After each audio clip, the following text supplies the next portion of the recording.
Hey, welcome to season 2 of the Colm podcast, episode number 1. Good to have you here. Welcome to my home here in Rome in Italy. And by the way, if you're just new to the podcast and you've missed season 1, you can still listen on Spotify, Google Podcasts, iTunes, anywhere you listen to your podcast. And I mean anywhere you can listen to season 1 there. Some great stories, some great guests. But it's good to be back after a little break because everyone needs a break. Climb a mountain, jump in a lake. That's what they say. I took 3 weeks off, and this is a little problem that I have, and I always do this. I took 3 weeks off to go home to Ireland in August, and I'm all set in my mind to have a real vacation. I can just take a break, do very little, hang out with my friends and family. But then what I do, interviews and talking to people and making content, this is my passion, and I love it so much I can't stop. So then Irish television said, hey, can you do this? And we'll do these stories. So I ended up working for all of my break. So it was a working holiday. But anyway, the important thing is that you had a nice summer break and summer holidays. And I'm excited to be back with this new series of the podcast. I'm fascinated to see where this is going to go and experimenting with YouTube a bit and putting the podcast up onto YouTube.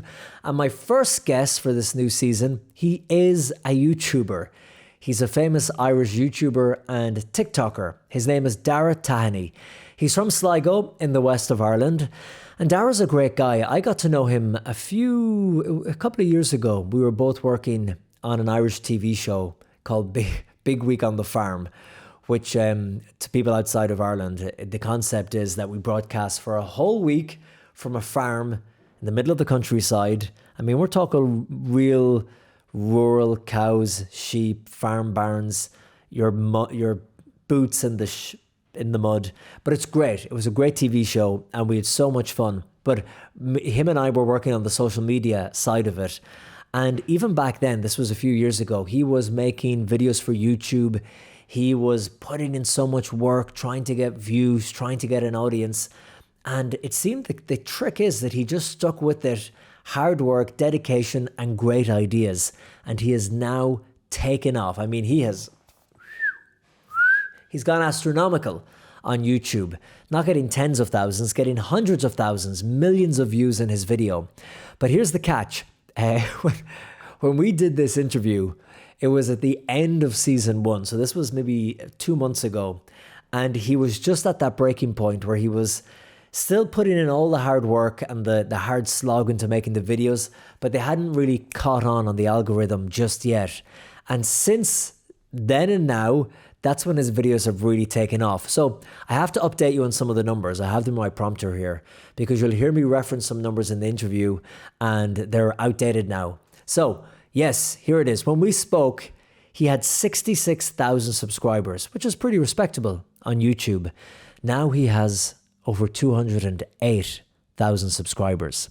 He now has 17 million views on YouTube and 40 million views on TikTok. And what does he do? You're going to hear about it now in a second. And after you listen to the interview with him, I want you to check out his YouTube channel. Maybe you've already seen it before, but he goes to, he does these crazy things like going to haunted houses, going to nuclear bunkers. He went to Area 51, the forbidden zone in Nevada in the United States, where some people believe they have UFOs and alien life.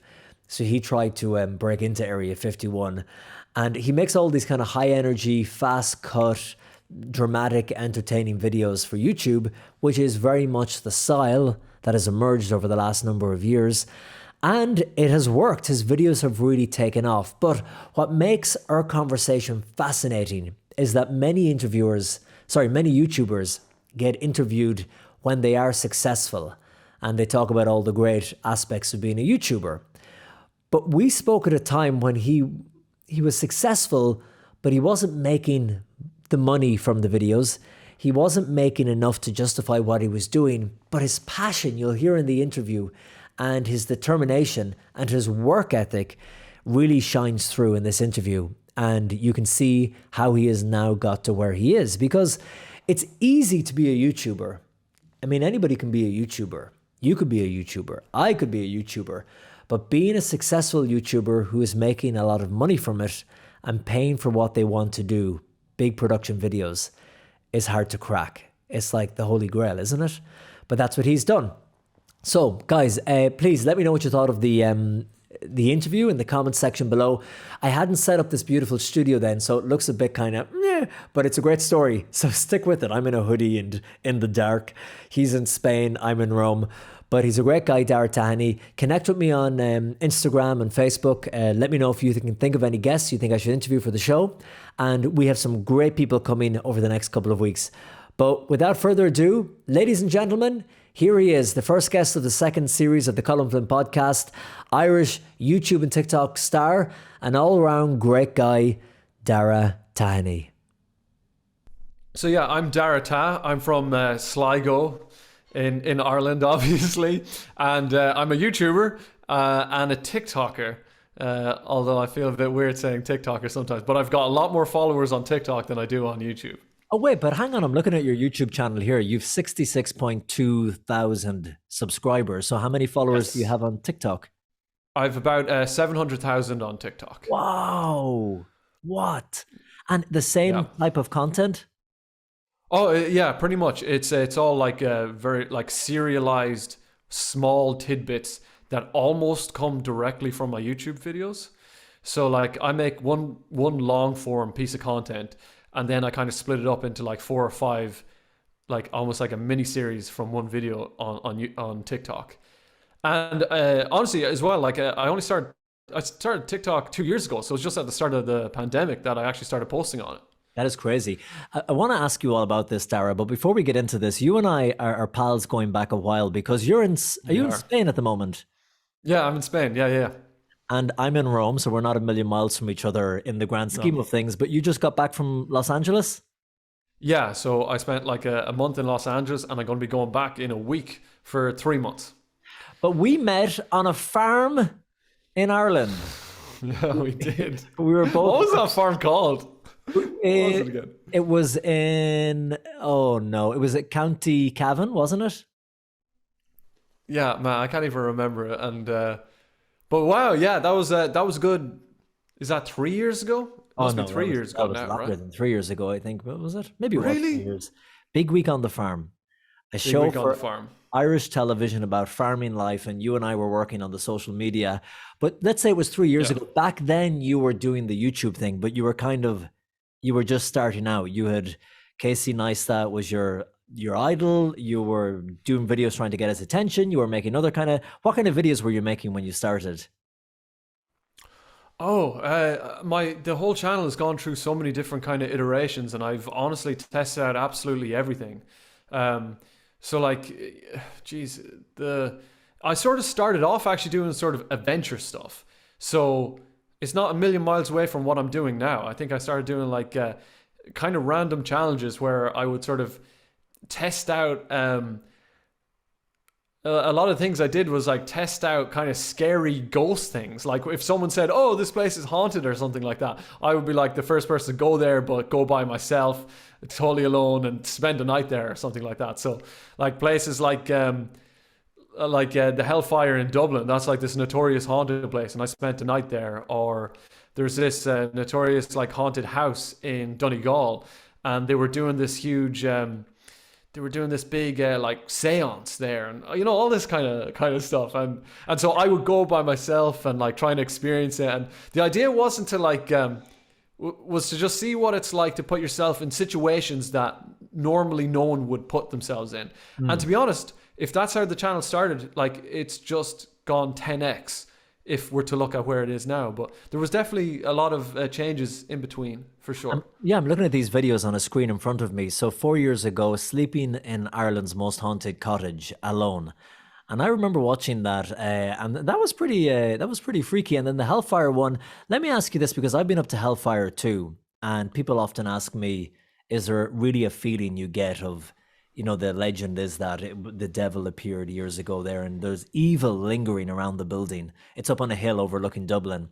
So, you know, all kind of like sensationalizing aside for the video, what did you feel when you were there in Hellfire Club? Did you feel anything? Man, I have to say, with the Hellfire Club, by far the least scary thing I've ever done. Like I felt nothing there. Like I had done, I know that's so weird and so anticlimactic, but even and I'm there alone, right? So Yeah. like the thing with the Hellfire Club is it's basically completely overlooking the city of Dublin. So and because it's on this big kind of hill, that when I was there, the whole place was totally illuminated by the city. So it was like it wasn't even that dark. And I'll be honest, so I didn't feel much. So sorry. Okay, so we'll mark that one off the list. But what about the cottage? Sleeping in Ireland's most haunted cottage. Yeah, that was by far way worse. So like that one, I think when you put yourself in a situation where you're kind of going to end up in psychological turmoil, that's like it can definitely get to you. So like that place, I think by virtue of it being so out of the way, that's like that's a 2 hour walk too. So you kind of have to like in a forest in Sligo, and like that spot, it just feels way more like there could be people around there.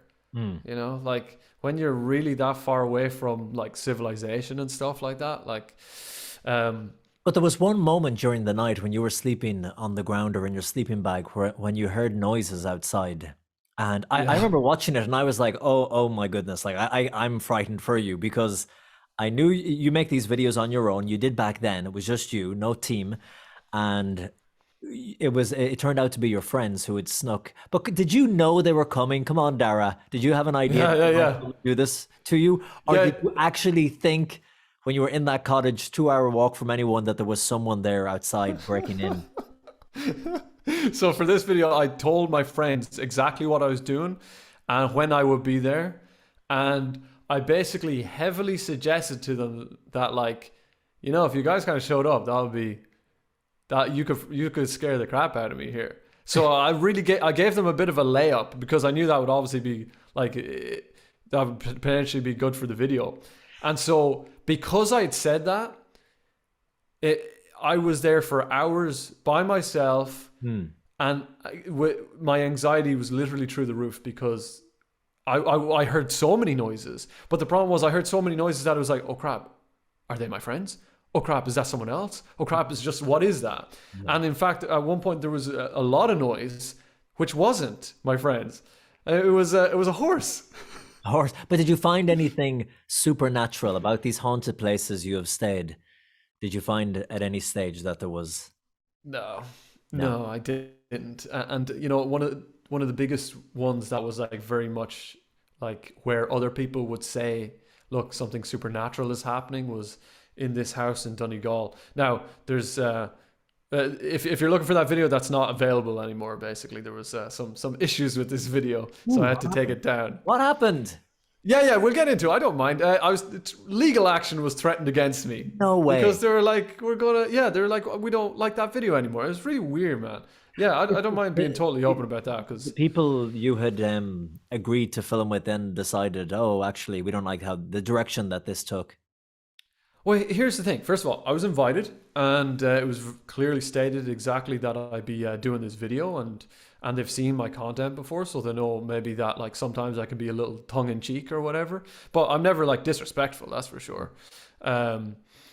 And with this video, shot the video, kind of experienced it on the same level as everyone else, and like I was going to things with like an open mind, and so I made the video, and my style, which is, you can probably tell, is I kind of like.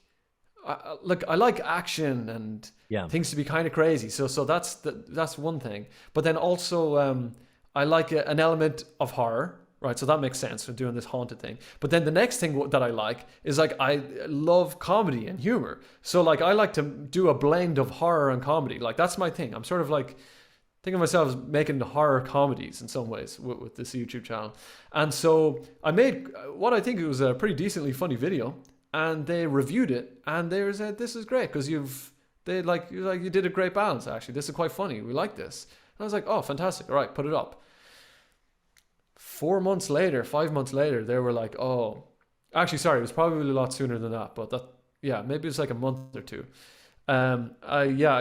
Basically they started messaging me saying, "Oh, they don't like how people are reacting to it." So it was how people reacted to it, and they kind of were like, oh, we're getting very negative things are being said about us, and Was this the 'cause paranormal group, or you don't have to mention if you don't? Yeah, I'm just actually, you know yeah. what?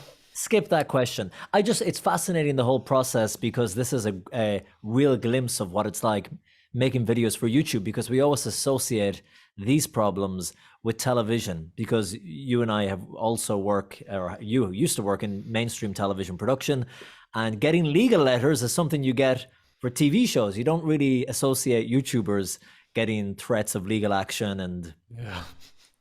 but I'm wrong. Dara, well, you look great. All legal letters aside and legal problems, you look great. Thank you. Same to you, Colm. Come here, where are you living at the moment? Where's home? Uh, Honestly, I'm kind of like, I don't know what to say to that. It's a good question, man. I'm a bit of a nomad. Can you right not now. answer that for legal reasons as well? Or No. Someone's trying to find me. They're looking for me, Colm. No, so right now, I spent a year in the UK in Manchester, and I did quite a bit of content there. And then since then, I've basically I've been living with my girlfriend kind of between Gibraltar and Spain, actually. And I mean, these are locations that to me are kind of great because the weather's so much better, and things are pretty cheap. So it's like easier to make videos. If anywhere that's like good for me to make videos is a big one. But at the moment, like you've seen that I've just come back from Los Angeles, and now I'm about to go back there for 3 months. So I'm sort of just in between places, and like when I went to Los Angeles, like what I was able to achieve there was pretty crazy, just because of the people that are there. It's just completely different. The amount of creators I was able to network with, and these big YouTubers who are like hugely famous in the US, and like, you know, the real people, and you just go over to Los Angeles and you can easily network and meet with them and help them out or whatever. So there's a lot to learn over there. And I think me being over this side of the world, I feel like I'm not as connected with some of those people. So I feel like I should be over there to some extent. I don't know what extent though. this is something that our younger listeners or listeners around our age will totally get, and then maybe some of the older listeners will. There's just a bit of like misunderstanding and confusion around what it is to be a YouTuber. So this is your full-time job, YouTuber, content creator. So I mean, I want it to be. It's it's maybe I'm still a bit off it being a full-time job. So I went kind of full-time last year, and that was definitely a bit of a leap of faith, and it worked out pretty much for the first 6 months. So it was a leap of faith. It was a bit too soon for me to try that out, and basically I just broke even on everything. So I was just breaking even because the problem with my videos are that they're becoming kind of expensive. Yeah. So like that's one issue, and really you're kind of at the mercy of whether a video does well but with the algorithm or not. Yeah. So there's a lot of things that can like go against you, and if you put a lot of money into a video, or relative a lot of money, then you could just sort of lose that all. Yeah. So it's happened to me more and more recently where things are just kind of flopping and failing. Well, So I've been watching your career with such interest, and I have a theory about what you did. Now, we haven't spoken in a while, but you know, the odd time shoot each other a message, encouraging each other if we saw something go up or whatever. But looking at the evolution of your videos, I spoke to my friend about this, and I was like, here's exactly what I think Dara did. And I want to tell you my theory, and you tell me if I'm right or not. But before we get to that, Ireland, not a good place to be a YouTuber. You couldn't stay in Ireland. It's kind of crap to say no to, but my opinion on being a content creator in Ireland is you could definitely make it for sure, but it depends on the type of content you do. And I am for sure making content that's more suited to an American audience. So right from the very beginning, I've kind of had this idea that the idea is to go for a US based audience, and to compete with US based creators. I feel like you need to set yourself up for success. So one of the it sounds so small, but like Ireland, just by virtue of the weather being quite bad quite often, it can screw up your filming. Yeah.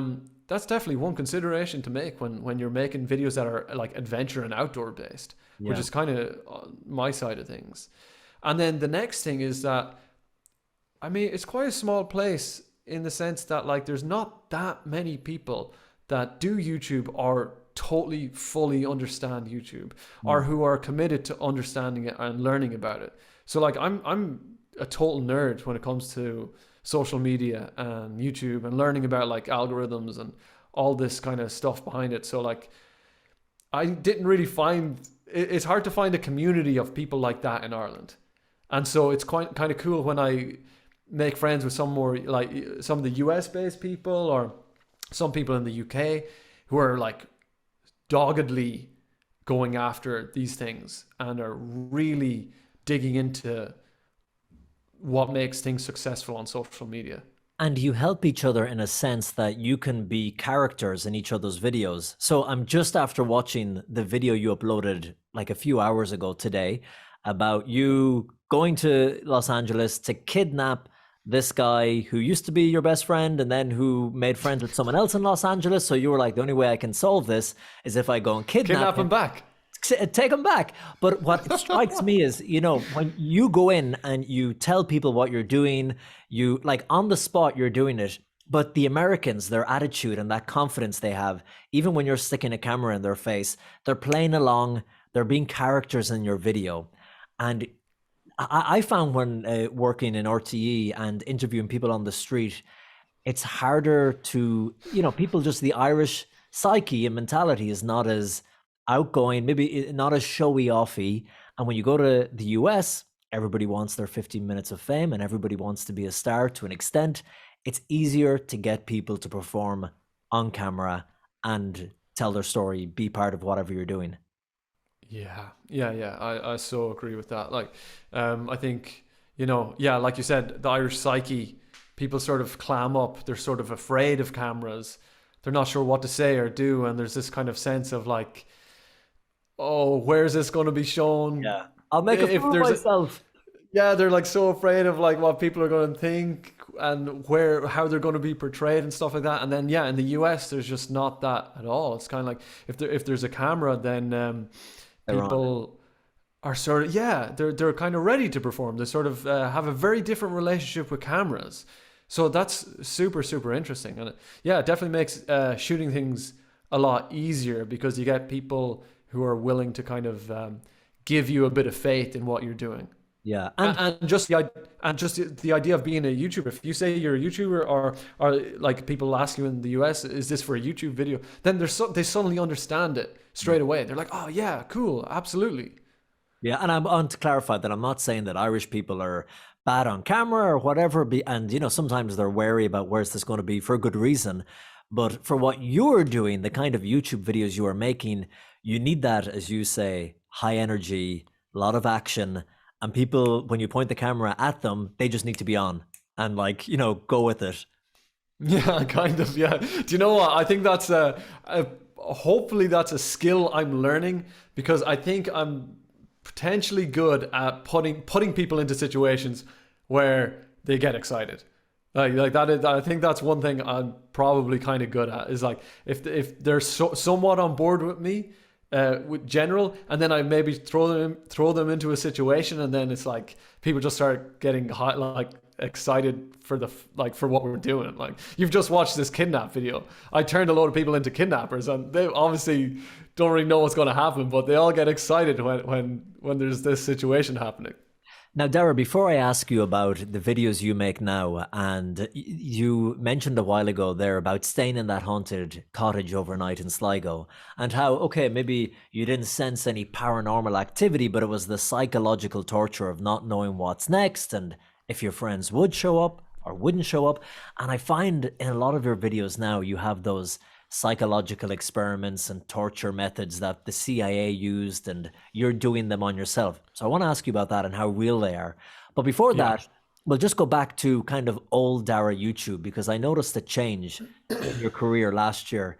Videos, last year. When you grew up in Sligo, were you always making videos? Was it running around with a camcorder? I was always making videos ever since I was a kid.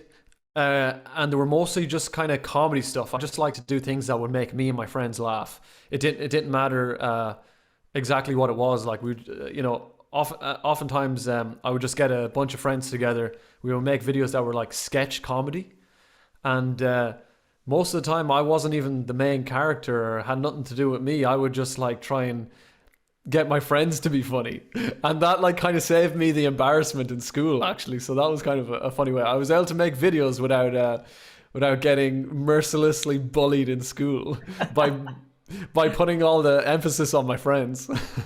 That is funny, and that's another thing. Yeah, when you're in school, I remember me making videos in school. It's not going to make you the most popular kid in the school. Yeah, like Colm's making videos. What's wrong with him? He should be on the GA team. He should be on the GA team. Yeah. So you were making videos. Should be training with the lads. Exactly, not making YouTube videos. So you were getting your friends in. So you were more into the kind of production and just like producing them, piecing them together, telling the funny stories. Yeah. In some ways, I wasn't really into any aspect. It was sort of like I love videos. I love videos that like emotionally affect you and make you laugh particularly. I think that's really funny. I'm also very interested in kind of like dark humor and like things being sort of horror related. So it's more like I would do anything to make a video that could do that. Whether that means I'm in front of the camera or I'm behind the camera or I'm editing or producing or setting up something. It doesn't matter. It doesn't matter to me as long as I'm able to create a product at the end of the day that's like fits those things. That's like super funny, crazy, and has this little horror element. Now I'm looking at my screen here and some of your earlier videos, the ones like we talked about, taking a girl on a first date to a haunted house, eating the world's hottest chicken wings. So these are pretty self-explanatory and we can see the comedy in this. The other ones here, the best pizza slice in Dublin. But then I remember there was one you did that was very popular, what hitchhiking in Ireland is really like. I remember I was talking about that when we first met and we were working together. So you hitchhiked around a lot of Ireland and you just taped it as you went. What was that experience like? That was a long time ago. Yeah, wow, that's a bit of a blast from the past. That was easier than expected. 3 years, that's going back. 3 full years. Yeah, so it has been 3 years since we were chatting. Wow. Yeah, man, I thought that was really cool, actually. It was easier than I expected. I had never hitchhiked in my life before. And so that time was the first time I've ever hitchhiked. And I think standing on the side of a road, putting the thumb up, like, yeah, a couple of, like, hundreds of cars are going to pass. But the one person who actually stops is, like, usually just so nice. And, like, that's actually, like, a really cool way to meet people. Because you get people who are actually open and willing to, like, hear your story. And I don't know, you meet such interesting people. And you just meet super nice people. I mean, it's only the nicest of people that are going to stop and go like, okay, I'm going to give it a chance to this random weirdo standing on the motorway with their thumb up, like where you're not even meant to be. Yeah, and holding a camera. And from the early videos you were making, do you have a favorite, or was there one story or topic you covered that you love thinking about or looking back on? Early videos. There was one video I did where it was a really early one. It's where there's an abandoned mine on Ben Bulben. This abandoned mine that's been abandoned for like decades, like 40, 50 years or something like that. And I tried to spend the night there. And the thing with that place is like it's you can, as soon as you go up, like that's a 4-hour trek to that. And once it hits a certain time at night, like you are lost. Like there's no way you can get down the mountain yourself. Like you cannot get down that mountain at night. Like the visibility and all that stuff, you will get lost or you will slip or something like that. So that was one of my first videos that was very, very real, and where I like put myself out on a limb and went, wow, like this is kind of real stuff, and there's an element of real danger. And so like being in this mine, I started going into this mine that is like, I don't know how many kilometers are down there, But the idea was like just try and stay in this mine for a night, and that was one of the first adventures I had done that like really I thought was like something worth achieving for some reason. Like when I did that, I kind of thought, wow, no one's probably done this in the world. Who the hell has been in this mine by themselves in the depths of the mine by themselves and stayed there for the night? I know that's like something weird, but like to me that feels like an achievement. So Well, it's yeah, cool. it's an adventure, that's for sure. Were you scared when you were going through that abandoned mine at night? Yeah, that was weird.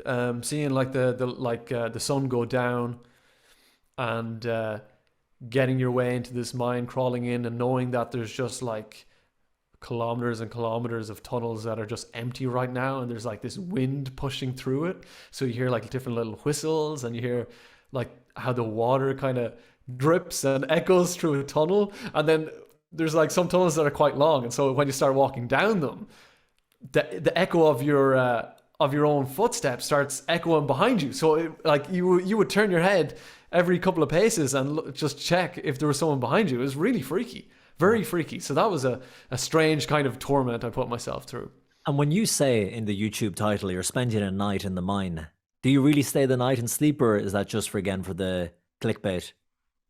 I absolutely do. I try like with this one, you can't actually leave. You can't leave. That's what was so real about this video. It's like when you're up there at night, you cannot leave. So I'd almost like to say, like with everything I do, it's really real. I'm sure there's probably some older videos that are a bit weird, like, you know, maybe the title doesn't fully suit. I'm not sure, but for the most part, what I tried to do is I tried to actually achieve exactly what I've said. What you set out to do. And sometimes I fail. Sometimes I fail. So like that's in some of the videos too. Yeah, and that's true. I have noticed that. And then let's talk about, actually, no, to the mind thing, there's two things I want to ask you about that. One is your parents. What do your parents think of you going off to spend the night in an abandoned mine? I know what my mom would slap me into the future. She would hit me so hard I would time travel, and I would just not be allowed. I would not be allowed to do it. What about you? I think over the years, my parents have just had to sort of distance themselves emotionally from the things I do, and just like pretend, like just don't like to hear what I do. Sometimes some of the things I say that I'm going to do, that it's going to put stress on my mom and stuff. So for the most part, I try and keep it very light when I'm talking to them, and pretend as if everything's totally fine all the time. Yeah, presumably your mom and dad, no, they watch the videos. Yeah, they watch the videos. So, and I think for the most part, they they enjoy them. But some of them are very, very real. So I know we haven't touched on. There's some of these more recent ones that are very real. Yeah. That there's real danger involved in. Before we get to the other ones that there's real Sure. danger involved, the other thing, this will apply to those as well. But let's say spending the night in the mine. What about the fact, would you ever think, is this, for the sake of a video, is this irresponsible because you have copycats? And what if people watching who look up to Dara in the neighborhood come and they try and do the same and stay there? Yeah, honestly, I don't feel much about that at all. I think that's like who, I know that sounds weird, but who's going to do it? Honestly, it takes a lot to do these things. Yeah. And sure, maybe someone will at some day try. And in fact, a lot of people have, with my recent stuff, I've started kind of trends with stuff. But at the end of the day, you just have to look after yourself and consider your own safety. I don't have much of a feeling towards that. Like in the videos, in the ones that have actual danger, with some real ones that have actual danger, I have done what I can to make sure I'm safe. Let's say I've put certain things in place. Like I literally had a medic on one shoot, and in another one we had there was another medic, and I forget what they call it. It's like when you're fighting, when you're doing like an MMA fight, you've got the cut man and the something like that. So there were some things like that. One of the first when I first started working with RTE, the national broadcaster in Ireland, and I was doing a show for them about viral moments and all that for radio. And I went to New York and I did a story on urban exploring. You know, the guys who explore the subways and they break into buildings and they go to parts of the city you're normally not allowed to go to. Kind of a bit similar to what you do in some of your videos. But rather than just covering the story by interviewing this guy who was a big urban explorer in New York, I went with him one night and he took me to the top of a 70-story building and I had a GoPro on a stick and he said, okay, we got onto the roof because we went through the elevator shaft or whatever. And then he said, look, there's a balcony here, the roof of a balcony, the concrete slab that comes out, that's the hood of a balcony with no barrier around it or anything. And he said, let's go sit on this. And we have a magical view of downtown Manhattan. So I did it. And I got this amazing footage. And when I went back to RTE, I was nearly fired because they said, this is so irresponsible if we broadcast this, because what you're doing, forget about the fact that you're trespassing and it is illegal. You were sitting on a ledge 80 stories high over Manhattan, no safety harness, no barrier. Your legs are dangling over the edge. And if someone if some idiot saw this and thought what Colm did was cool, I'm going to do that, and they replicated it and something went terribly wrong, it's like, where's their responsibility as a broadcaster? So I was like, do you feel any of that responsibility? Like, what if someone copies this and it goes badly? No. There's some things that I know maybe that sounds weird, but there's some things I take very seriously, which would be more like privacy. So if I'm working with someone and it's near their apartment or something like that, I'm going to do absolutely everything to make sure that no one can find this person's house. You know, things like that. I take that extremely seriously. That's way more serious to me than thinking that there's going to be people who are going to copycat stuff. It's actually just not that common. Yeah, I'll put that out. Like, who are doing these things? Like, there's so much crazy stuff happening all over the place. Like, but that's not stopping big entertainment. Like, that's not stopping TV shows. That's not stopping movies. Yeah. It's not stopping YouTubers either. Like, I suppose the difference here is that YouTubers, it's real life. So it feels like, or for the most part, it's real life. So maybe people feel like, oh, it's maybe easier to copy. But a lot of these things are not easy to copy. And I suppose that's one thing. Yeah, with people like RTE or the BBC or whatever, they probably have a higher ethical value that they have to follow. But that's a good point. Tom Cruise hangs off the side of a plane. People aren't going to go and hang off the side of a plane because they saw Tom Cruise do it in a movie. Yeah, Jackie Chan broke his ankle jumping off a building. You know what I'm saying? Like, people think that's cool. That's interesting. They're not going to jump off a building and break their ankles either. So, but also Colm, it is sort of interesting that you're in you've been in a situation where your own, let's say, higher moral, ethical standpoint has to be kind of tempered by the organization you're working for. Yeah. Oh yeah, that is quite interesting. I fought. I had a massive. I wanted it up there. I was saying this will make us Vice News. This will make us edgy. This was what people will click, and they allowed me to put it on my own YouTube channel, but I wasn't allowed, and I had to take all the RTE branding off it, and they would not put it on the RTE one, and then all the websites. So just to be clear, I'm not taking the high moral horse here. I wanted it up. No, of course. But I get where they're coming from. Joe.ie and all these websites, they embedded it and did a story on it. So it got the result that I thought it would and that I wanted it to get. RTE missed out on the views and the relevance for a young audience, but I suppose they cover their backsides in a way too. Yeah, that makes sense. I guess when you're like an individual, you can have these sort of looser rules when it comes to these things, and you just go by your own like judgments. And my own judgment on that is I don't care. You're like, if it's a good video, we go for it. Pretty much, Try and copy it. Honestly, trying to copy some of these things, you won't get far. You're like the abandoned mine is crumbling and falling down. We shoot at noon tomorrow. 24 hours. No. Well, look, there's times when I've made mistakes as well. Like I've definitely made some mistakes where I have been very kind of gun-headed and gung-ho about a video, and things went wrong. And there's probably a more recent video as well where I needed a cameraman in a situation that was where I didn't put enough thought into bringing the cameraman with me, and I didn't really think about sort of the emotional turmoil that would, like, he'd have to undergo kind of the same stuff as me. So that was quite like you find lines every now and again, but and like equipment and stuff got damaged because of how extreme this video was. So you put boundaries.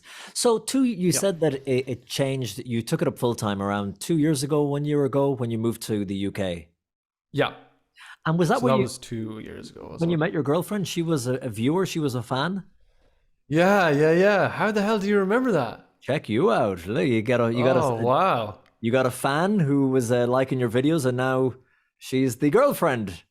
Yeah, that's so weird, man. It's really weird when you put it that way. But yeah, that's kind of it.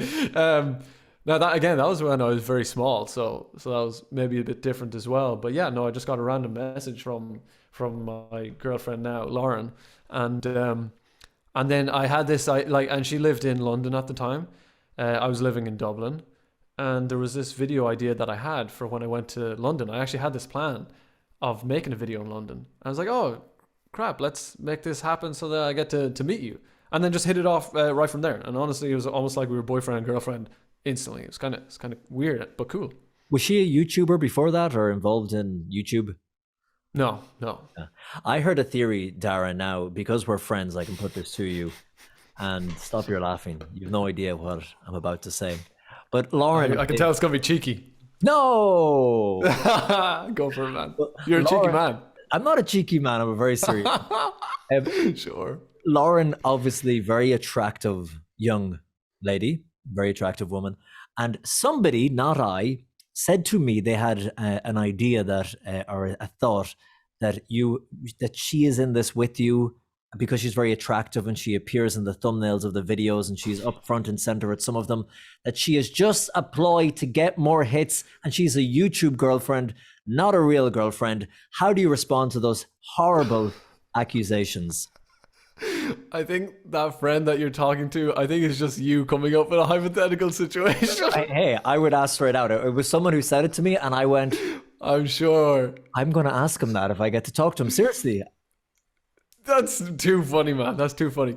No, I am not a sociopath and would not really do that. So there's your answer. But also, Lauren is not in any of the thumbnails. She's never been in a thumbnail. She's not in the thumbnails? So. Maybe it was... never been in one. There was some video where we were watching it and she was like sitting by your bed talking about you. Was it the sleep experiment or something like that? It was a sleep experiment one, or the Chinese water torture one. Someone thought that she was like a paid. I think it was Alex Jones or something had made up that rumor. I don't know who it was. Yeah. Well, look, that's the internet as well. You kind of have to be ready to have your character and personality ripped into, and for everything to be double questioned as well. So it is really funny that like people are so. It's kind of funny because even the questions you're asking, people can be so skeptical about YouTube and YouTubers. Like, first of all, everyone's like, "Oh, it's all fake, right? You've completely hired." Everyone's an actor. This is fake. You've scripted this to the fullest, and you are cringy. Get off my screen. Yeah. It's really funny that there is that kind of sentiment sometimes towards YouTube. But no, man, Lauren's just my girlfriend, and she likes to be in the videos. Lauren is legit, ladies and gentlemen. You've heard it here first on the Colm Flynn podcast. That's some breaking news for you. Sky News, put that on your ticker at the bottom of the screen. So funny, man. Now, so when you moved from Ireland to the UK and you decided to start doing the videos full time, I noticed a change in your videos. You're a very talented editor. You, when we worked together, you were cutting and editing and shooting and presenting. You're one of those rare people who's good at everything in the media sphere, which is great for what you do. But then they just seem to take on a whole new production value all of a sudden. They just looked so much more polished. they looked like they were YouTube videos coming out of the States. Thumbnails were great, the music. And my theory was that, and this is my theory, not my friends, I was like, he's met a production company. The production company, they do this, they produce YouTube videos, they bring in creators like YouTubers like you who are at a certain stage in their career. They pay them a salary, they monetize the channels, and they take the money, and then they help you set up the ideas, they cover the expenses, they provide crew, and you are kind of like paid to be coming up with the ideas and be the star, help out with the editing. Am I right or am I right? Very wrong. Oh. I imagine that does happen in the US somewhere, but no. I'll tell you, I know. Look, there's there was a difference. There was a big difference, and the big difference was I had just moved to a whole new country, and had said to myself that I'm now going full-time YouTube, and that was a really scary thing. And so when I said that to myself, I went, "Oh crap! These videos that I make now have to perform." They have to perform way better. I need to make this channel actually blow up. Oh my God, what do I do to make the channel blow up? And so then I started coming up, like, that's why the ideas got like, not just 10x crazier, they got 100x crazier. And that's kind of the start of it. And then I also went, so that was one of the biggest difference was, right, I need to make videos that perform. So I'm going to do crazy ideas. And I'm scared. So I'm motivated just out of fear almost. To make the videos the best they possibly can. And then the second thing was, and that was right around the time I went, if I'm to make the craziest videos, if I'm to make the best videos, what I need to do, and somehow I never thought of this before, what I need to do is I need to invest in the videos. So I need to actually put money up front and put money into the production. So that was like around the 2 years ago was the first time I ever put in like money into a video, whether that was creating building a coffin so I could get buried alive, whether it was what else did I do? I did some building sets so that I could do the Russian sleep experiment on myself, and buying costumes and props and lighting equipment and camera equipment and all that. And then when it comes down to the edit, I was just getting better at editing. So it was still you. It was still you editing the pieces. It was all me, yeah. Wow. Like there was one video, and this is how I thought, no, he's got a team behind him. When you were looking for a killer in a hotel. What were you doing in a hotel? Yeah, so the killer in the hotel, that's a very interesting one. Yeah, we during COVID, all the hotels, restaurants, everything was shut down. I saw an opportunity to basically, this is really weird, but I saw the opportunity to kind of like live out this sort of messed up dream of mine, which was like to almost like transport myself into The Shining. And so I did like this homage to The Shining, of where I created this, we contacted loads of hotels, and there was this Hotel Brooklyn was the name of it in Manchester.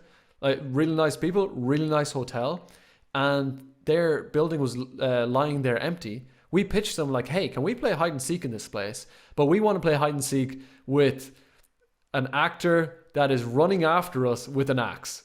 You know, we want to do like The Shining on steroids in real life. And it was like probably the most fun video I've ever shot. And they come back. But okay. Yeah. But also, man, you are right. So here's where stuff starts trickling in. At this point, it's not just me. So at this point, I had. There's a producer on board at this point. So there's a guy behind the scenes helping me with communications, emails, and connecting with businesses that would allow us to do these kinds of things. Yeah. And keeping me in check and on schedule. So that was one thing I found difficult by myself is I'm kind of a perfectionist, and I'm a really bad multitasker. Okay. So like if I'm concentrating on a video, I cannot do anything else. And so having someone kind of behind the scenes trying to keep me on track and who's able to communicate when I can't was like super helpful. But then also I think just by virtue of the channel getting some momentum, it's easier to kind of pull people in, and people kind of know what you do and they think it's crazy and it's fun. So they want to be a part of the video. And then we'd have videographers and things like that. And you'd find videographers and you pay them as freelancers and stuff. Wow. So, and then you've got like, I can imagine the producer having to look after maybe like the hotel saying, what about insurance and liability if someone gets hit by the axe? And are we liable? Are Yeah. you liable? The crew needing to get paid, not cheap to get camera operators, even on the cheaper end, it all adds up. And then Yeah. the actors paying. So, how were you financing it? Was it coming from the YouTube channel? No, it was kind of a mix. Like I said, I think at this point, actually just before that, oh my God. Now that I think of it, that was the one video that totally flopped and failed. And I lost a lot of money on that video. Or, I'm saying a lot of money, but that's relative, I guess. I think Yeah. that video cost 400 to 500 euro, Okay, that's, something like that. yeah, not too So, much. so, so that's what I'm talking about. And then that video didn't get any of that back, really. When you say So, flop, what do you mean by a flop? Do you mean flop as in it didn't get views or it didn't get enough money? You know, because sometimes some videos can get views, but they're not advertiser friendly or whatever.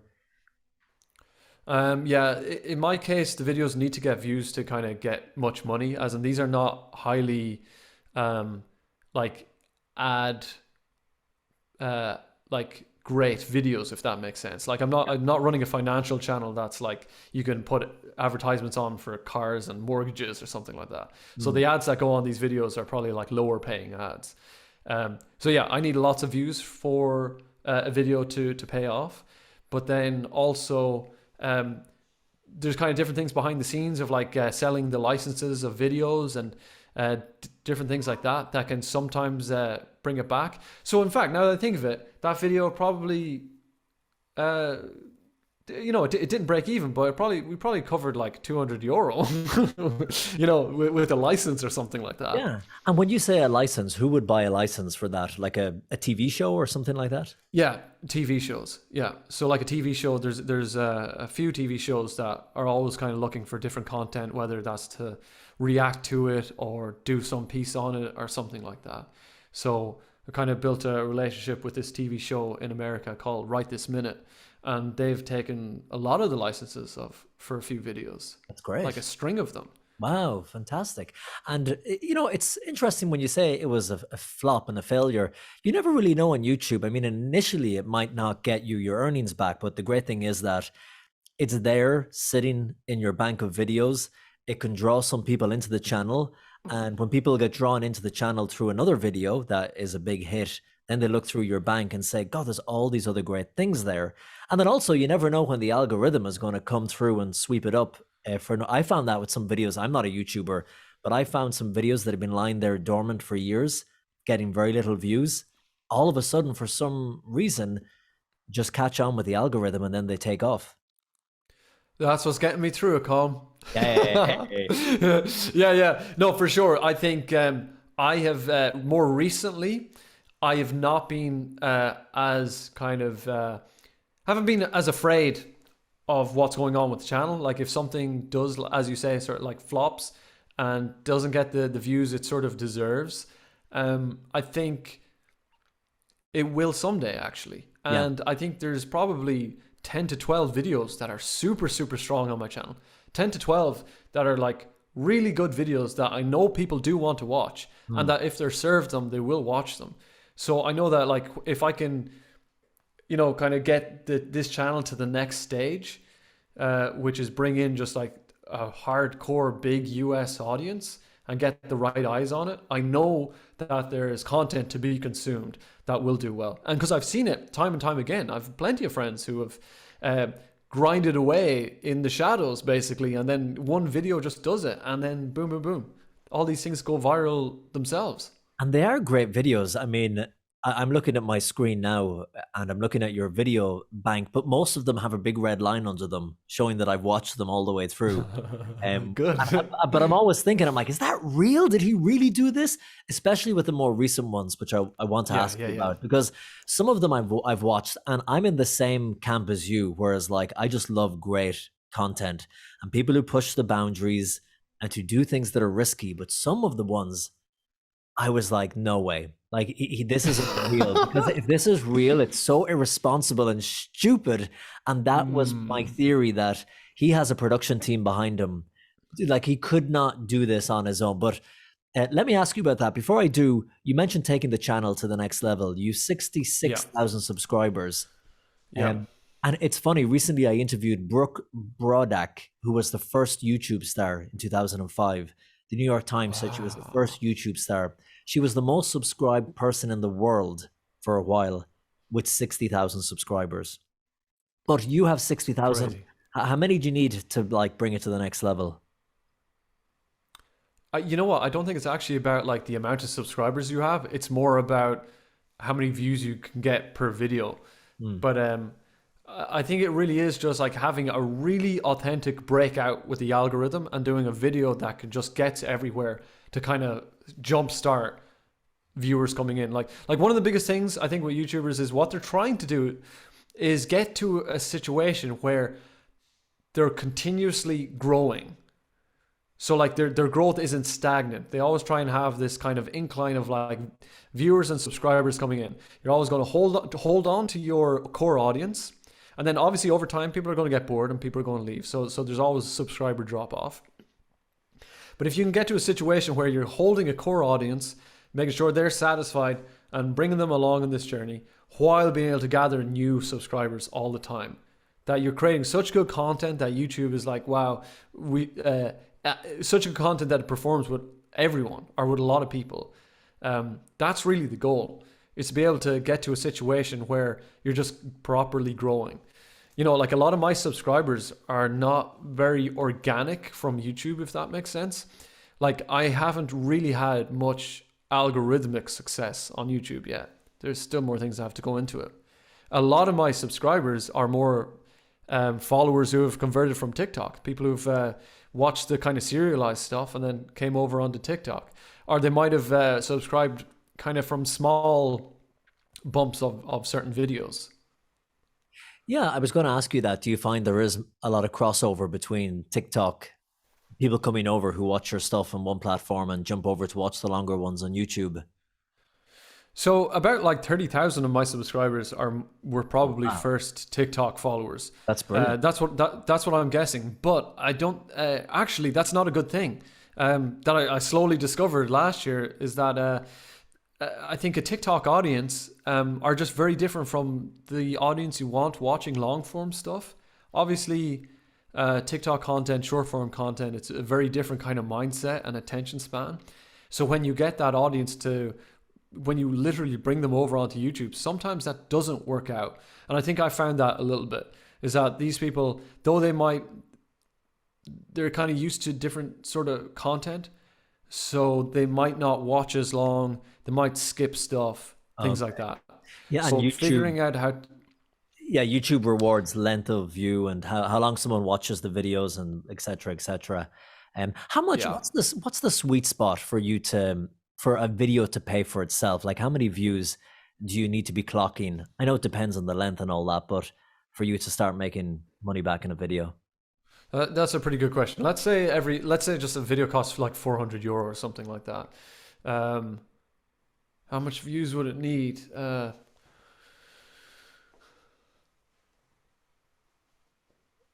What is the conversion? Sometimes it's very different, but like if you had a, Dara has his abacus out now.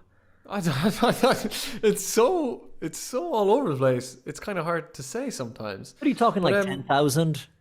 no. You're talking like 100,000. Like it'd have to be over 100,000. Wow. Yeah. They're making it Um, harder. I remember reading that, 10,000, 20,000 views, you used to be able to make some money out of it, but now YouTube keep changing the game and it's becoming harder and harder to make money from your views. Is that true?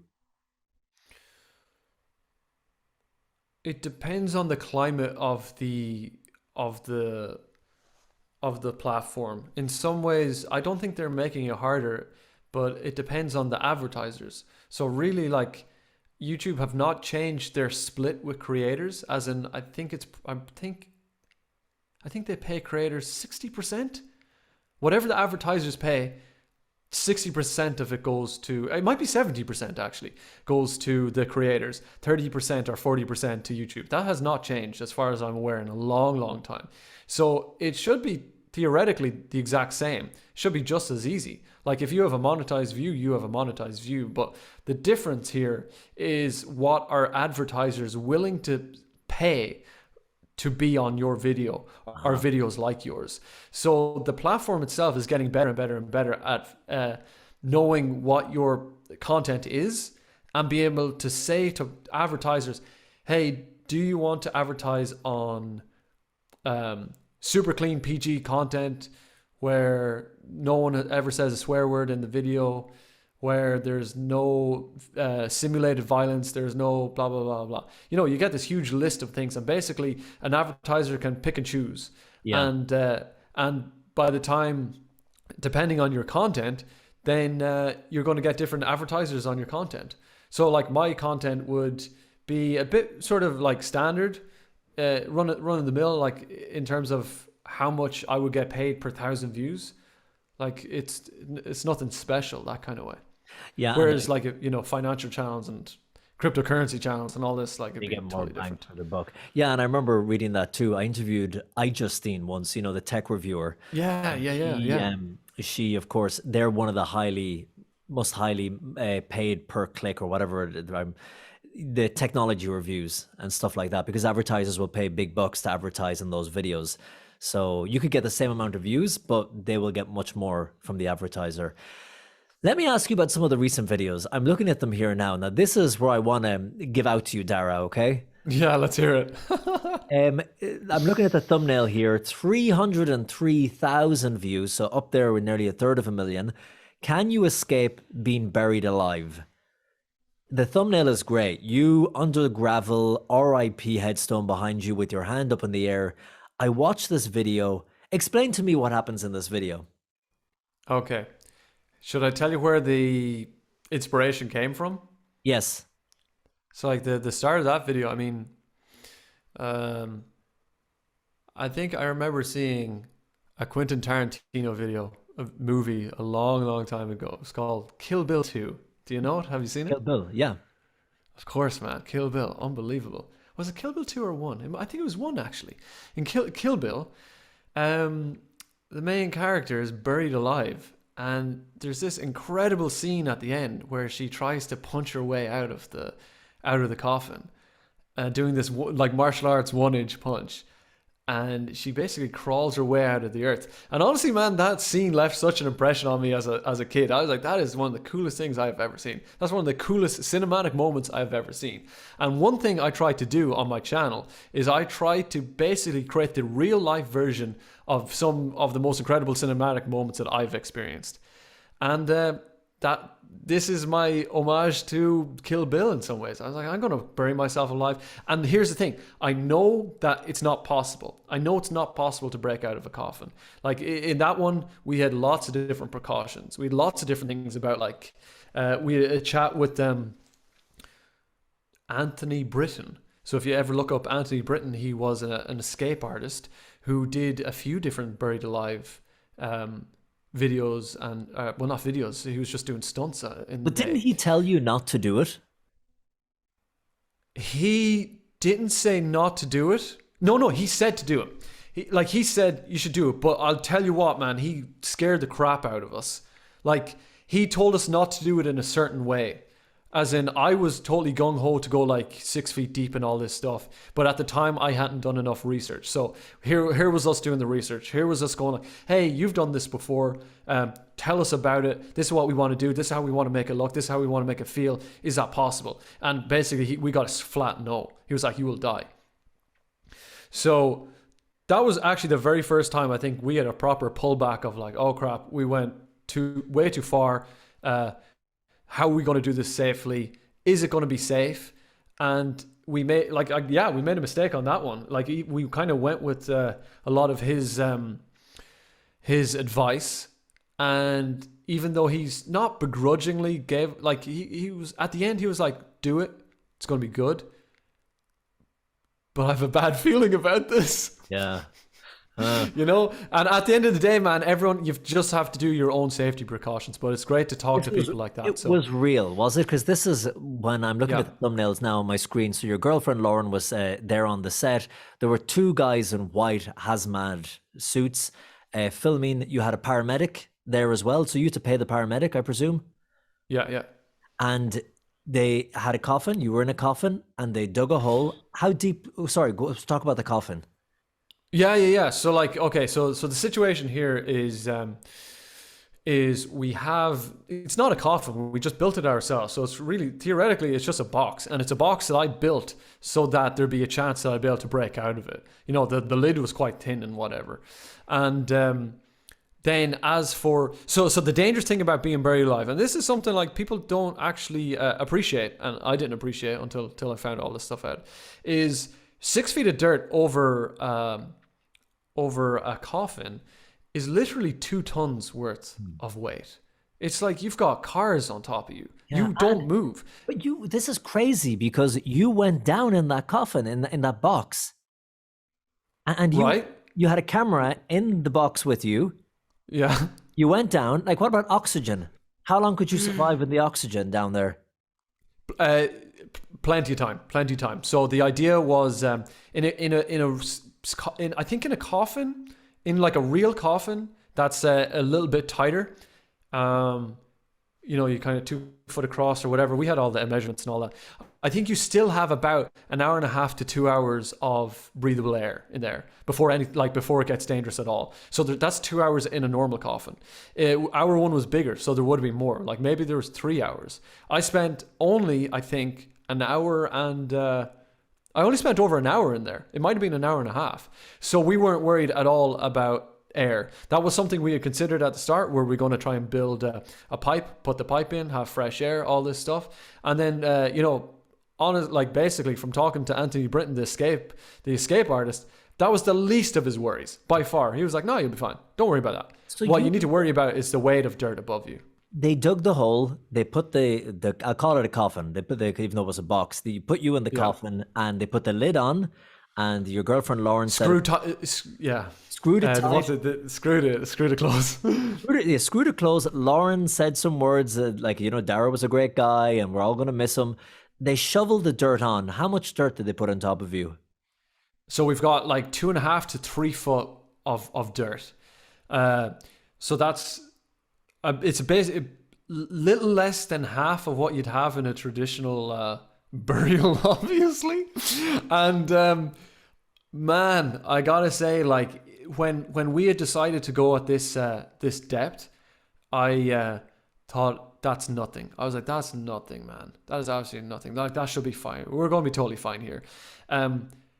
You wouldn't believe the weight of it. Like I could feel it in the coffin. This is like scary stuff now because I'm in the coffin and they're starting to shovel all the dirt on.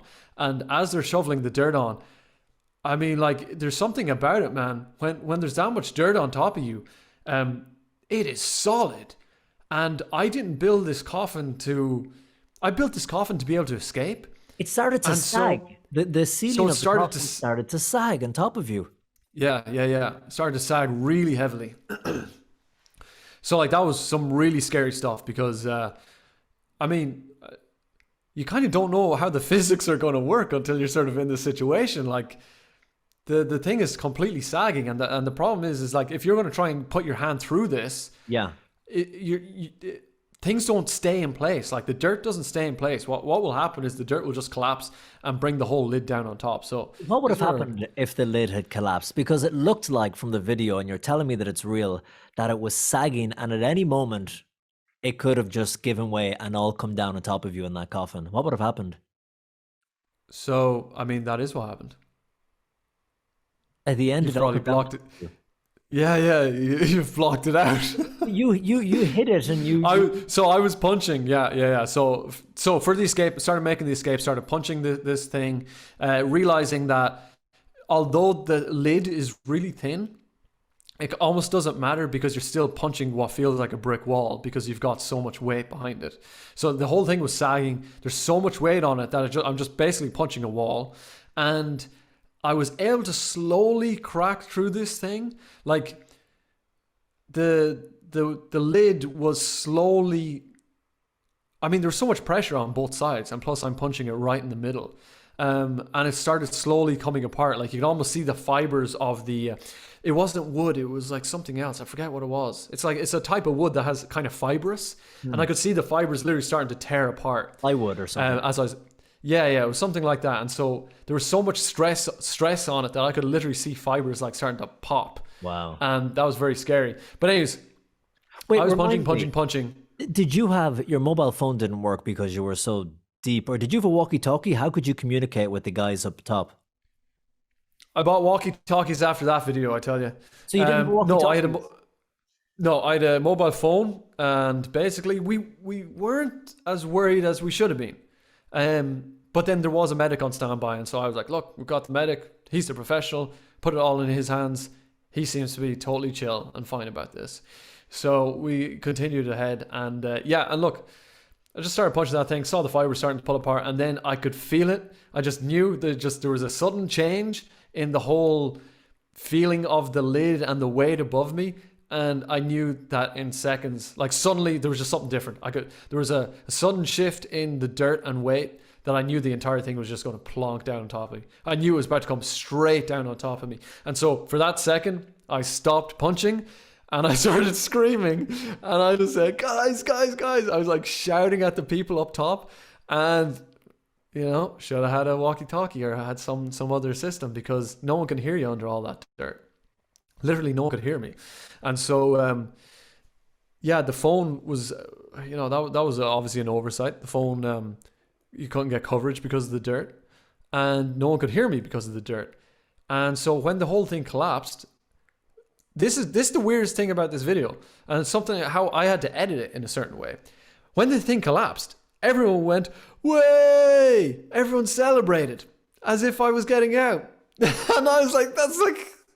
So like it's so strange looking back at on the footage. So everyone started celebrating because they were like, "Oh, he's about to come out," or something like that. They're like, "Whoa!" They're all excited, and what had happened was the whole thing collapsed on me, and I got pinned, and What happened? Could you move when the whole thing collapsed on top? No, man. I was really pinned. I was completely planked down. Hit me in the face. My head squished down to the ground. Crushing you? I fractured my wrist. Okay. No, it was kind of it was manageable, man. But it was still on the verge of like. I was able to breathe. But it was on the verge of like of not being like my breathing was restricted. If there's anything more, it'd be really scary. Did you think at that point, Dara, I've gone too far for the sake of a YouTube video here? Yeah, for sure, big time. Figured it was straight away. Of course I did, man. Hey, Yeah, big time. Can you imagine trying to get that one past the editorial board at RTE? For RTE, no way. Coming up after the break. Or like no one. It's very seldom you see like a piece of content or video where it's like it feels so real. Yeah. And like obviously that's sort of. I guess I am in a weird position where I'm kind of chasing after something that's like. Getting these emotional feelings and seeing these cinematic moments, but because they're real, like knowing something's real is completely changes the game. And so, like obviously, you're probably looking at me going, like, "Man, you're going to get yourself hurt." Like you're chasing after these things, and there is an extent that I am going after those things. So I know I'm putting myself into certain danger. Sometimes it's worth it, sometimes it's not, and I have the line is blurred, and I need to figure out the line. And on that time, overstep the line, and figure overstep the line big time. And since then, I've just been more careful. But isn't it crazy because that to date is one of your most popular videos on the channel? Yeah, it was actually my most popular until like 3 weeks ago. And even if I criticize it, I couldn't turn it off. I was watching it until the end. I could not turn it off. And you probably find yourself in that dilemma now where you want the views, you need the views to make the money, and the more outrageous, the more risky seems to be the higher reward. Yeah, there is definitely some extent to that. I think having outrageous, crazy videos is super interesting as a piece of content. It's so intriguing. like, what is this person doing? What an idiot. And there's all these kind of things, but then you kind of can't look away. They kind of like, what did it say? Car crash TV. You sort of can't look away because it's so real or something. But yeah, I think, honestly, I do think on YouTube as a whole, the sort of platform and how it's going right now, I think I'm probably one of those people slightly at the cutting edge of doing stunts that are too dangerous. And there might be someone in the future that makes a mistake. And I think that day, honestly, like probably will come at some point, which is a scary thing. And like I have another friend that's like he's gone pretty far with videos, and I feel like we've had to almost sit down and go like, yeah man, you know, that was really dangerous, and like, you know, we need to figure out the line. But here's the thing, it's like, it's not the evolution of YouTube is not going to end with like people doing crazy dangerous stuff. It's not going to end that way. It might seem like people are pushing the boat, but it makes more sense. It obviously makes a lot more sense for YouTube to promote stuff that's just a little cleaner, a little safer. So they're all the time kind of cracking down on things that are a little bit more risky. And, you know, you kind of, to get things past YouTube, you need to kind of have certain things in place that, like, you know, you do have some sort of professional there. There is some sort of professional guidance. So I know that with a lot of the big guys right now that are a bit more on the risky side, a lot of their stuff is getting censored to some extent because they're going too far, and they do have to state it pretty clearly if they've, you know, that they have like professional stuntmen and they have certain guidance and things like that. And so I don't think it's going to end with people pushing. There is going to be a point where it's like, well, that's actually not good. That actually won't get you the results you desire. Yeah. You know, there's going to be some balance. If YouTube restrict the reach of them through the algorithm or the monetization, well, then that'll put an end to that. But yeah. I'm looking at your other videos too, which are fascinating. Ones you've done around that time as well, more psychological ones. Yeah. Now, I don't know, like the one where I watched you being buried alive, I totally believed it, and you're confirming that it was real. And I was like, wow, this is, when you were in that coffin and the ceiling was like drooping down, I was like, if this breaks, like this guy could be dead. I was like, if this is real, this is just crazy.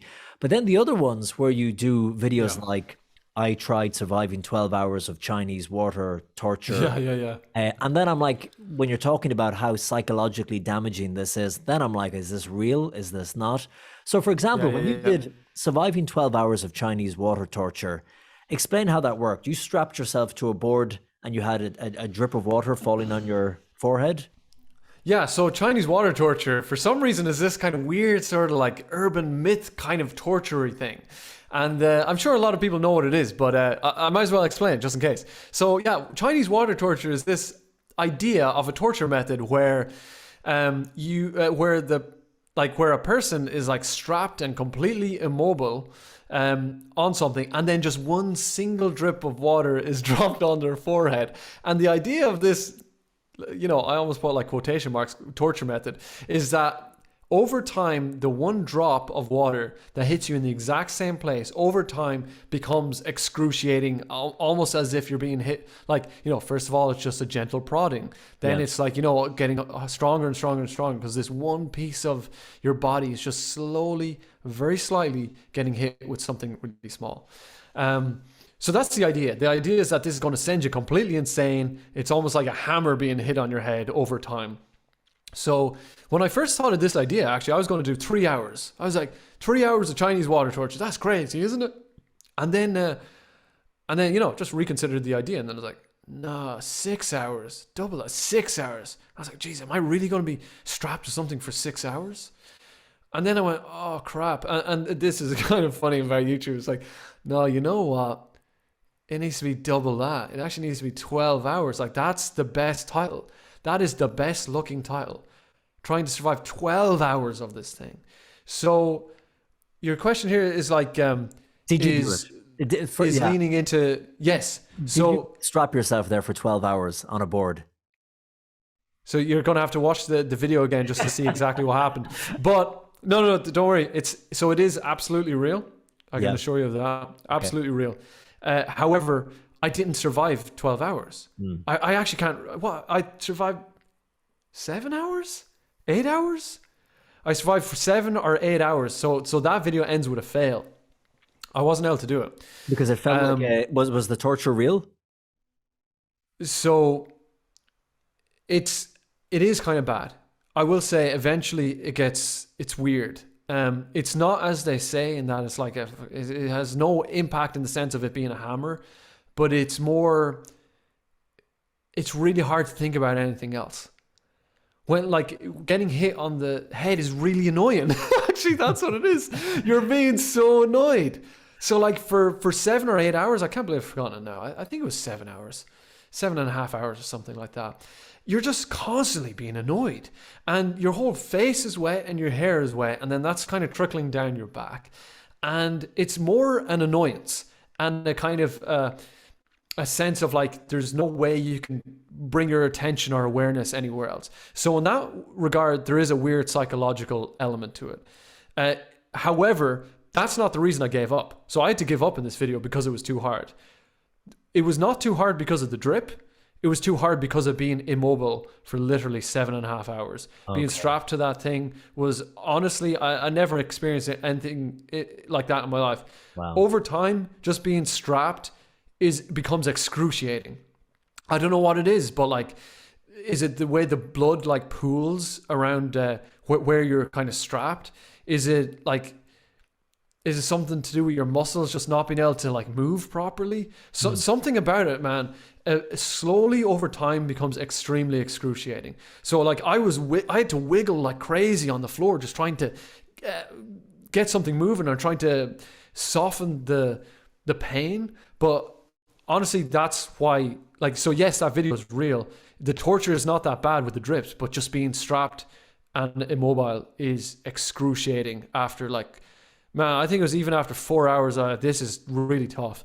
After 6 hours, I'm like, man, how the hell am I going to do double what I'm doing? Like, this is just getting worse and worse and worse. Almost like every minute it was getting worse. What does your girlfriend Lauren say? Because I know she's in these videos with you and she's helping and she does bits to camera. Dara's been doing this for X amount of hours and he's holding up or does she ever say, Dara, look, you got to stop. This has gone too far.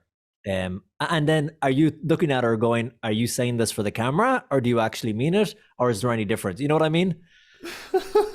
Yeah, no, there is definitely a difference. There's definitely a difference. I think Lauren has for sure like kind of pulled me aside and said, I'm actually worried. And that was mostly to do with the Buried Alive video because that was by far probably one of the worst ones. But yeah, no, she's definitely like voiced concern, but it's not too often, and she definitely understands it. I think that's the thing, like she understands it, but like she will worry if it is bad. And I think when she worries, then that's like a little alarm bell for me to go, oh yeah, right, time to reconsider, try and figure out where this line is have I gone over the line? Yeah. But no, when it comes to the camera stuff, like Lauren like knows what she's doing, and she, you know, what's funny is like she is like is an actor, you know, so she's good on camera. So like, yeah, you know, that's one thing. Like she is good on camera, but you know, we try and do. I try an actor, but not hired by you to be your girlfriend. Yeah, exactly. I want to clarify that. It's just sounding very suspicious now. Come here. We're almost out of time, and I appreciate you being so generous with your time, Dara, because you just got into Spain today, and you're always jetting around, and you're a YouTube star, and you're busy. And Colm, I'm delighted to talk to you, man. What are you talking about? Any time. And hey, thanks for being so. I thought half of these questions you would say I don't want to answer that or skip, so I appreciate you being so honest and upfront.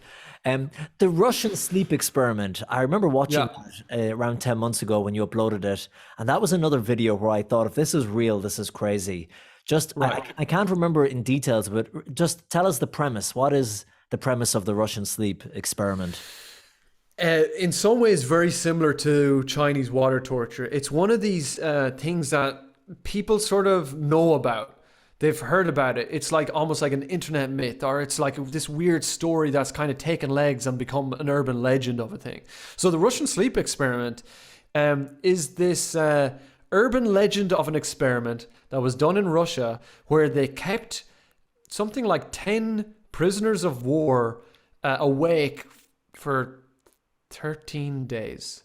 something like 13 days. I could be wrong here, but they kept them away. The idea was that they were stimulating them with a gas. So they had them in a chamber and they're stimulating them with a gas. And over time, the story is that these people actually went insane within 24 hours. They were going crazy after like, I think 2 days or 3 days, like things were going psychologically downhill. And that story ends in total carnage where they became cannibals and all this stuff.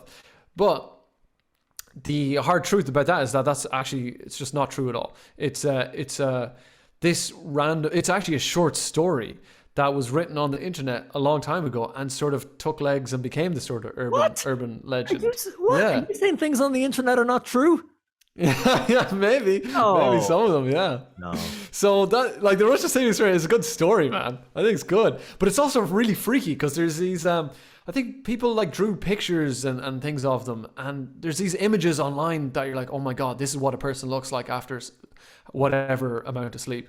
So, I mean, that's the premise. The premise is... Tests like that have probably been done throughout history. Like the Nazis did all sorts of tests on people, and I'm sure they've done tests like that about what the effects on lack of sleep on people, what the results of that are. So you're right, but you're also kind of wrong in the sense of there's actually very little documentation in terms of studies on this stuff because it's entirely unethical. Completely unethical to people away. Then, like, you can't in science and doing experiments like that, you're not allowed to do that. You can't do something that's going to damage someone. So the only times we have any sort of report on something like that is in situations of when like ethics have gone out the window and you've got Nazis involved. Yeah. And so like they're the only times you see stuff. And basically the most research we have or knowledge we have on sleep deprivation comes from CIA torture tactics. So the CIA did some horrible sleep deprivation stuff to prisoners, and that, you know, I mean, most of those files and things are completely wiped. Like, we don't have all that information, but we know that, like, yeah, the effects were really, really bad, and you can die of sleep deprivation. So when you did this video, how long were you trying to stay awake for? How many days? What did I say? The idea, I can't remember what I said, but I wanted to get to like 3 days. I think I wanted to get over 72 hours or 80 something hours. I'm not sure how long, I can't exactly remember, but I knew. So for that one, we literally had a professional, literally a sleep expert. So it spoke to him, and that was quite interesting. And he basically said, here's the few things. After something like 3 days no sleep, 72 hours, that's very dangerous. As in, like, I can't recommend you do this because it has been documented that people have psychosis. Keeping your brain awake that long is not good for you. Something could happen, and in good conscience and with the scientific method and all these reasons, he can't recommend you do this. However, if you're going to do it, so that's obviously how people always phrase it. If you're going to do it, that's the one thing to look out for. After 3 days, we're going into danger territory. 1 day is fine. 3 days is not fine at all. And here's the next thing. After just 50 hours, after something like just, actually, I think it's 36 hours. I think that's what he said. After 36 hours, I can not recommend you to leave your apartment. If you're leaving your apartment after something like 36 hours of no sleep, you are a real danger to yourself and others. Like, you cannot, there's no way you're driving. Yeah. No way. You're not a fit state to drive at all. But not only that, you're a danger even being out on the streets. Like, your cognitive reasoning, your reaction time, all these things are severely, like, damped down. So, like, you could literally just step outside on the road in front of a car and just wouldn't have seen it coming. So how long did you manage to stay awake? I'm trying to remember, but that was another video I watched, and I remember seeing it in your face. I was like, he has been really badly affected. I had my own experience once with staying awake for 4 days for a different reason. But yeah, tell me, how long did you stay awake for? Oh man, well look, you beat me. I only got 52 hours. I got 52 hours, I think it was. 52. And how did you feel? It was so horrible. Yeah. Oh, you've stayed away for well, okay, we'll get to that in a second because I want to ask on that. But man, this is one of the worst things I've ever done. I think. Like, I can't believe how depressing it is. Not sleeping. I felt so incredibly unmotivated, depressed, emotionally all over the place, to the point that most of the time I just couldn't record. Wow. I was just felt nothing. I just felt so blue or something that I was like, man, I don't want to do this video. This video is crap. Why am I doing this? Yeah. And so those things were racing around in my head for ages. And when it came down to it, like, I was struggling so hard. I can't believe it. And yeah, I fell asleep at the 52-hour mark, I think it was. Yeah, that when I watched that and I saw that you were just feeling all over the place in your emotions, it reminded me. And I'm not a YouTuber. I don't do extreme stunts or anything for the sake of it. But in 2018, I was in South Korea, in Seoul, and we were making a TV show for EWTN, the network that I'm working for now. And then I got offered a gig, or booked to do a gig for Estonian television in Tallinn to present this big TV special, a 24-hour live broadcast. So I was to stay on air live for 24 hours, and it was going to be broadcast online and in and out of different countries and all this, to mark the World Cleanup Day. And they wanted it 24 hours so that we could go around the globe and broadcast into different time zones and do links. But it was like a marathon. They wanted me on for 24 hours. So I shouldn't have said yes to it because I was committed to the gig in South Korea, but I really wanted to do it because it was such a big gig and it was so exciting. So I said yes, and I thought, it's okay. I'll fly straight from South Korea to Moscow, and then from Moscow to Tallinn. I'll have a day and a half to rest, and then I've got the 24 hours. So I had never done anything this big before, and I was nervous about it. And I was thinking, how am I going to do this? We had to interview people from the UN, from the European Union. I had all these guests over 24 hours. So I was trying to memorize information on them, all that stuff.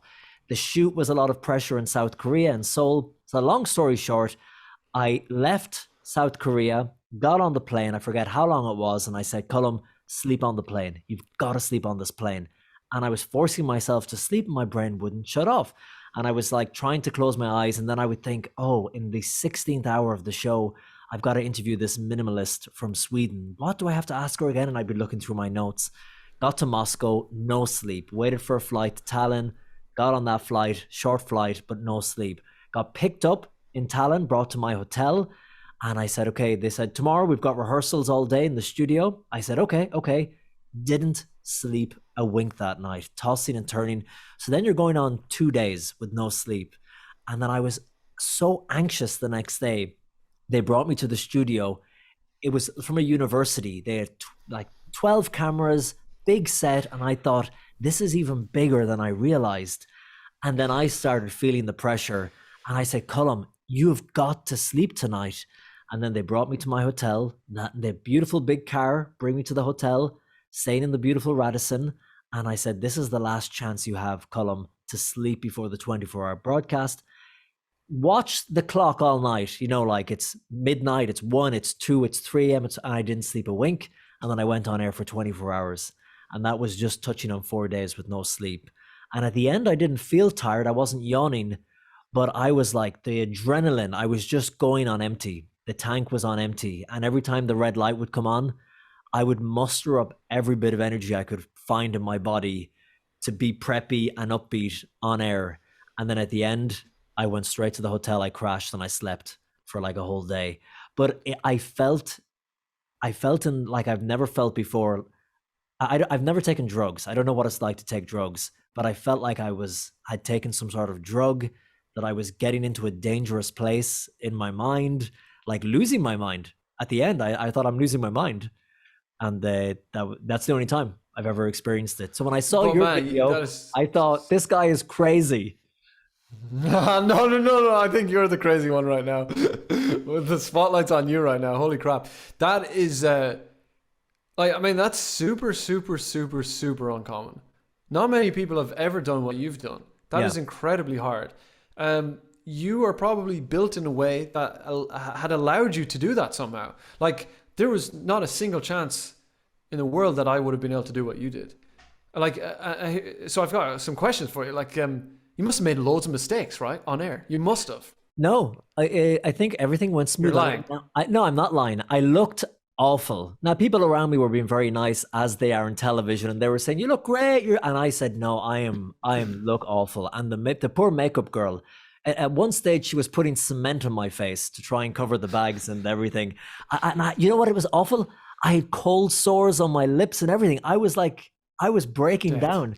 And then at one stage, they said, Colm, I had a co-presenter. She's going to take over for 2 hours. Like there was like between 2 and 4 a.m. or something. Come backstage. They made a bedroom. You're going to sleep for a while. I went. I couldn't sleep. They were giving me food, tea, coffee. I got through it. And some people said they never noticed on air. They said you look tired, but it's a 24-hour broadcast. But I'll never forget that. Yeah, and I never let it happen again ever. The show must go on. Oh my God. It is kind of crazy what you can do, like under crazy situations like that. But yeah, honestly, that's going very far. Like, so one thing with my video as well. You're choosing to do these things, which is fun, you know? I think, well, obviously that's why I gave up, you know, like, which is kind of sad. If I'd put myself in a situation where I couldn't rely on my own self-motivation and determination to get me through, then like maybe that would be different. Maybe I could have spent a bit longer. But when it's me just by myself in the middle of the night trying to stay awake, and I think there was one point, like, you must have experienced micro naps or micro sleeps where your brain literally shuts off, your head falls to the side, and you're like, oh my God, what just happened? You must have experienced like plenty of those, right? No, I didn't. I was trying to sleep as much, because we would have like a 20-minute gap, a 30-minute gap when we would toss to a reporter in a country, or they would show a mini documentary within our show. So there were like 30-minute gaps here, there, and everywhere where you could snooze. But I was wired. I was a zombie. I felt like a zombie. I was so mad at myself, because I should have been enjoying it to the full, because it was such a big moment. And I enjoyed it, and the people were lovely. But what was really nice is that they asked me back to do the show again and again. So I've gone back and done it a few times since, and I've been fully rested and loved it, and a wonderful group of people. But it's one of the weirdest feelings I've ever had, lack of sleep. Yeah, by the sounds of it as well, it just seems like we've both had very different experiences of sleep deprivation as well. Like, mine seems to be way more harsh, even though I was only like 50 hours. You're 100 hours. You're coming up to 100 hours, and you don't seem to be affected in the same way I was. Like, my mental state was really rocked. It was really strange. I must be much more sensitive to it. And then also with the micro sleep stuff, where like that last before 50 hours or whatever it was, I was just sitting on a chair just trying to get through the night, and there's no stimulation or anything going, but my head was going boom boom, like it would fall all the time, and even my neck was sore at one point. Wow. And wasn't your friend there? You paid your friend to keep you awake, or to keep waking you up? Oh yeah, like that. Like, no, he wasn't going to stay the whole night. No, that was more like pre-recorded stuff. That was just that was like little spice to the video. He didn't want to stay up the whole time. Well, maybe it hit you harder, because I remember reading once about lack of sleep and all that. They said that rest is, if you can't sleep, the next best thing is rest. Because sometimes when you have a sleepless night and you can't get to sleep, I've had that a lot, when you can't sleep some night and you're going to be tired the next day. And there's like a thought, just get up and start doing stuff, then get up and start working or whatever. And I remember listening to a doctor once who said, no, rest is better. So even if you're lying there, like with your eyes closed, even if you're not asleep, you're in a deep stage of rest. That is, so maybe I did have, like in the hotel, I wasn't sleeping, but I was resting. And maybe that's why it didn't hit me, is because you were on most of the time. If you it would be sort of interesting, but I don't know if you like wear a fitness tracker or sleep trackers or anything like that, but I bet you might have you've probably slipped into REM or something like that at some point. Your brain would have rewashed itself at some point. Like, it would have got somewhere, your brain is going to force yourself into that situation. So no, my idea was that it's like just fully up all the time, because if you fall asleep for 10 minutes, then it's kind of like your brain will get into REM, and if it gets into REM, then you've done what it needs to do in some ways. Whereas like if you just try and keep it on for that long, like fully, then your brain is just starting to build up junk in it. Like literally the neurons and stuff like that are not getting, I'm not exactly sure of the biological kind of underpinnings behind it, but I know that like that's really not good for you. Those neurons need to like sort of self-clean themselves with REM. It's always good to talk to a neuroscientist here on the podcast. Very much, Dara Tah. Well, you actually do remember I was a psychologist, right? Were you? Did you? It's like you did psychology? Yeah. And I was actually wanted to be a neuroclinical psychologist. So we're not too far off there, Colm. Ladies and gentlemen, here you never fail to amaze me, Dara. And I could talk to you for hours about all your videos, but I want people to go and watch them, and I won't wreck the surprise. And you know what? I've learned so much. They're real. You're doing it on your own. You're editing them, and that's a major respect. The channel is called Dara Tah. 66.2 thousand subscribers, millions of views across the videos. Did you take a break for a while? You were uploading like one a month, a couple a month, and for the last 3 months you've been silent until today. Until today. So yeah, I shot one of the biggest videos of my life in Los Angeles, and it became so real that it ended up taking weeks for me to complete, and unfortunately completely screwed up my schedule. So this year, now that I'm back, I just want to make sure there's like a consistent schedule and just get one of these high octane videos. My plan and goal is have these videos at the scale they are right now, but somehow do them every 2 weeks. That is what I want to do. Now, I should have your Twitter up here in front of me because we were talking on Twitter and there was something I wanted to ask you about that you tweeted. Now, don't worry, I'm not doing the whole cancel thing like, oh, you tweeted. No, go for it. Try and cancel. No, I would never try and cancel you. There was something that you tweeted I thought was very interesting. I'm looking through your tweets now.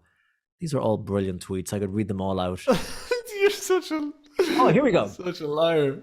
Dara Tah from January the 25th. Good day, a few days from my birthday.